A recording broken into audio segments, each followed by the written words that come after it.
Look at this absolute beast of a fucking pad, bro. So in my hiatus, I had picked up a hobby of sorts. That hobby being peripheral collection. If you scroll through my Gears GG page here, you'll see that I have 6 mice and 1 keyboard. But in reality, I have 7 mice, 3 keyboards, and the magnum opus of this video, the XXL Pulsar Superglide mousepad. Glass mousepads have become a phenomenon in the aiming and gaming communities, with reviews on top of reviews on top of reviews. So I thought, why not invest in one myself? So I did. And after some time, I've come to a few conclusions. So this is what I've learned from using glass mousepads.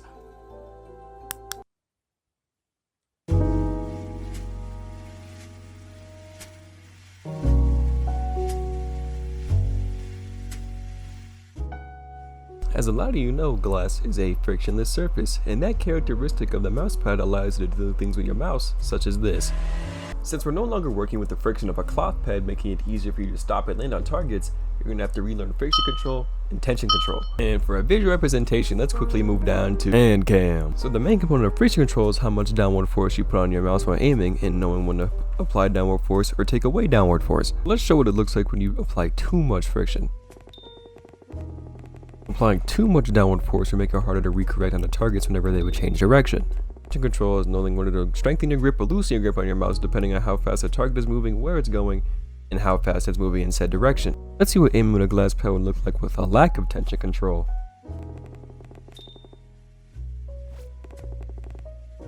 You can see me constantly micro adjusting behind the target and pretty much trailing it, because due to my lack of tension control, I don't know how much grip I need to stay on the target and how to use it constantly.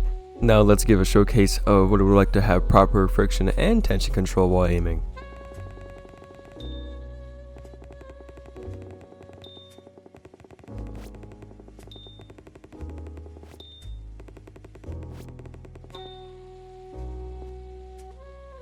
Finding a proper middle ground between the two allows you to proficiently track and flick on your targets while they're moving and select new targets quickly.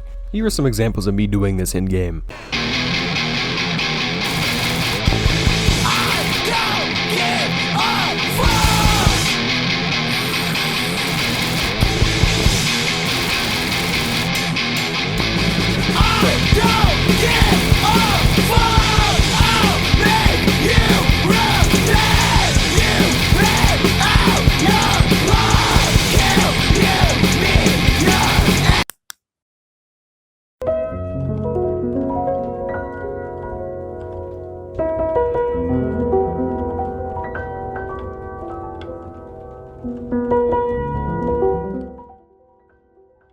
The Superglide pad was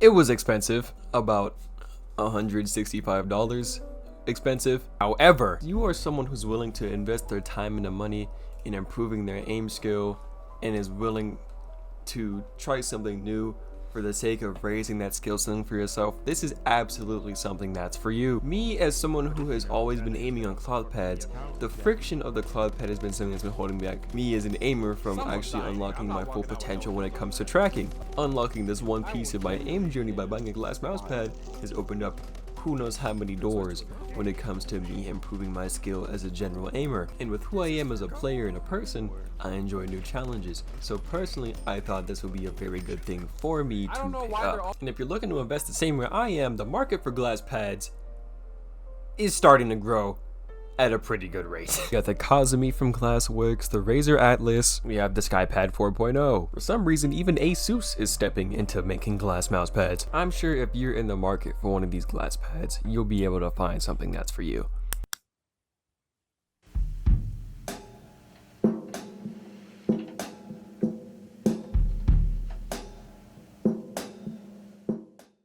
So for this part of the video, I decided to give my own final thoughts as well as throwing in some sentiments from the community and bringing through some of the potential cons of being a user of a glass mousepad, starting with dust and debris. If any kind of dirt, dust, debris, or food crumb gets between the mouse and the mousepad, you will feel it scratching on the mousepad, and it is the worst feeling ever. Which is like, luckily, these things are very easy to clean. It's pretty much the same as washing a disc, since the material is practically glass. It's alumina silicate, but it's pretty much glass. You can get a paper towel and some cleaning spray and it's just done for. Another con is glass mouse pads aren't particularly meant for beginners.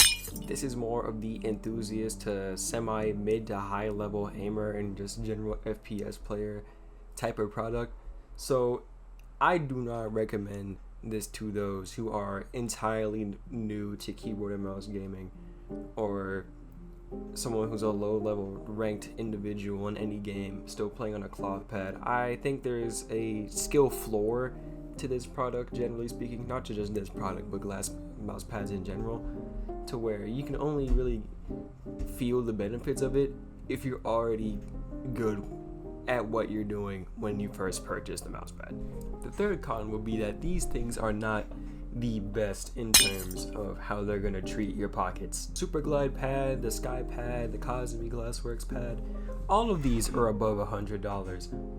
So if you plan on buying one of these things, you are going to likely be making an investment. Though there are very much cheaper options on Amazon instead of going directly to some of these known glass pad manufacturers.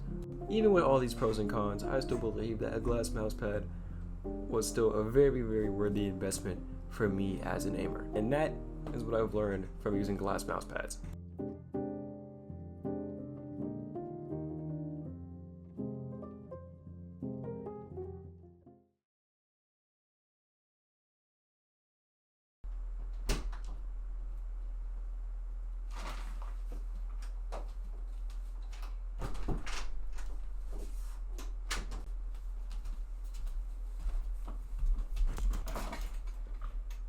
$150 subscribers, man.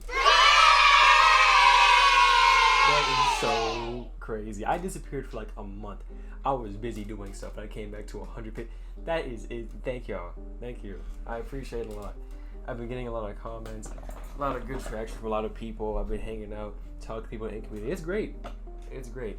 You can tell this stuff looks different. I'll move my desk.